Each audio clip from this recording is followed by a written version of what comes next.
kasih Anda masih bersama kami dalam Berita Sulawesi Tengah. Bagi Anda yang baru bergabung, berikut kembali kami tayangkan 3 berita utama hari ini.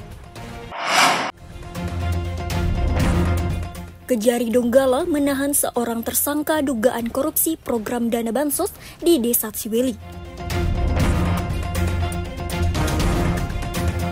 Warga Palu kini bisa menikmati bus trans menuju pusat kota dan lokasi strategis.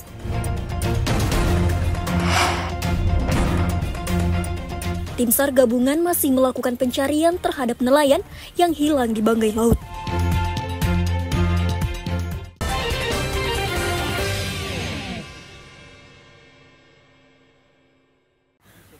Tim SAR gabungan masih melakukan pencarian terhadap nelayan yang hilang di perairan Kabupaten Banggai Laut, Sulawesi Tengah, 17 September 2024 lalu. Nelayan bernama Rano, berusia 35 tahun tersebut, dilaporkan hilang di Desa Toropot, Kecamatan Bokan, Kepulauan. Memasuki hari ke-6, tim SAR gabungan masih melakukan pencarian terhadap Rano. Pencarian dilakukan dengan menggunakan perahu karet dan perahu nelayan setempat. Selain itu, pencarian juga dilakukan dengan menyelam di lokasi korban terakhir kali terlihat. Di lokasi tersebut juga ditemukan perahu korban. Koordinator Unit Siaga SAR Banggai Laut, Erdiansyah, mengatakan upaya pencarian terhadap korban yang hilang di perairan Bokan Kepulauan tersebut hingga kini belum membuahkan hasil.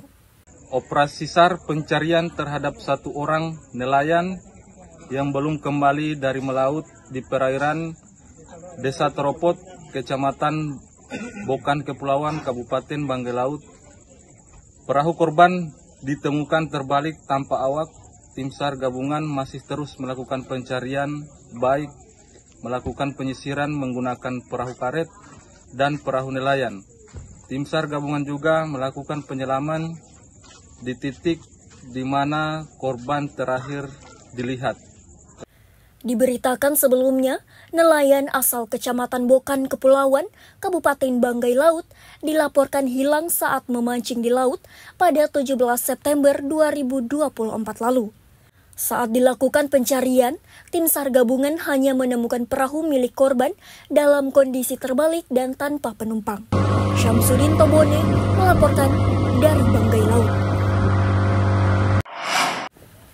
Sulawesi Tengah merupakan daerah yang rawan gempa bumi di Indonesia.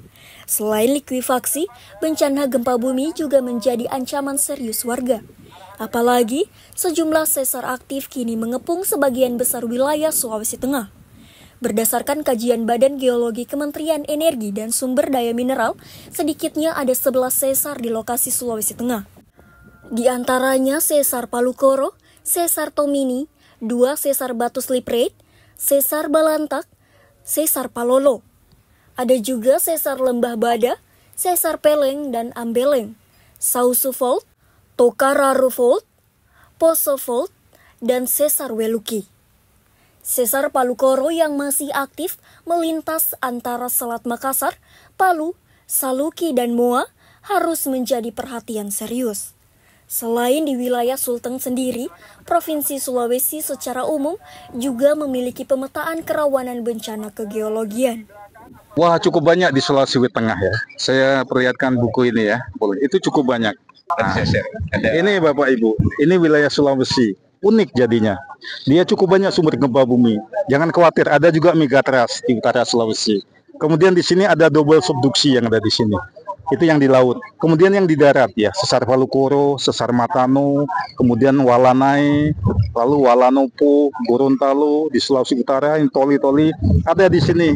Yang gempa di Sulawesi Barat namanya Majene Mamuju Full Trust Belt, dan ini pernah mengakibatkan terjadinya tsunami tahun 1968. Gempa kemarin itu sesar Palu Koro kan ada 4 bagian, 4 segmen di Selat Makassar sini, kemudian di Donggala Utara, lalu ada di Palu, Saluki, Moa.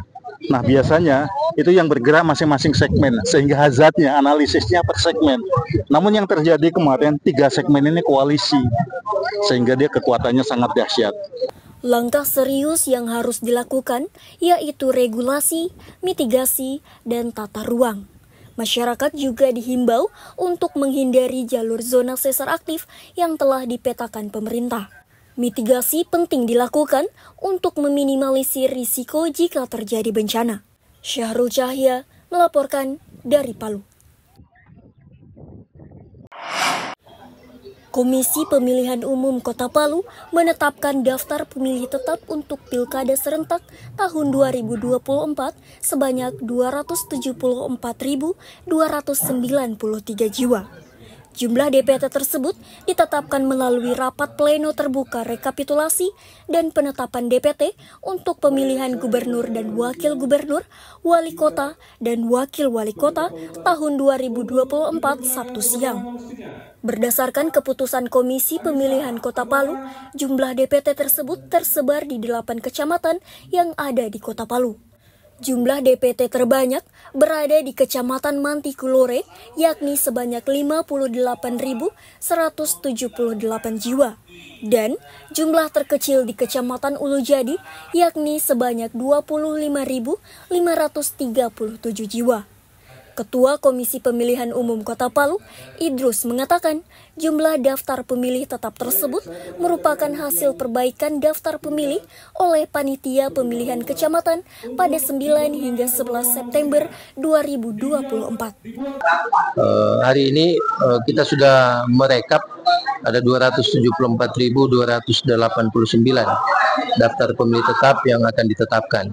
Sampai dengan tanggal 27 November 2024, DPT ini harus diumumkan berbasis TPS. Jadi setiap nama dalam setiap TPS akan kita umumkan ke tempat publik yang berada di wilayah kelurahan masing-masing, ataupun kita akan mudah mengaksesnya melalui cek dptonline.kpu.go.id. Rapat pleno penetapan rekapitulasi jumlah daftar pemilih tetap tersebut sekaligus menjadi basis logistik, partisipasi, dan basis pemilih pada 27 November 2024 mendatang. Syahrul Cahya melaporkan dari Palu. Informasi tadi sekaligus menutup jumpa kita dalam Berita Sulawesi Tengah.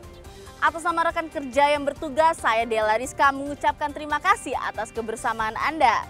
Selamat beraktivitas dan sampai jumpa. Songgompoasi Tabe.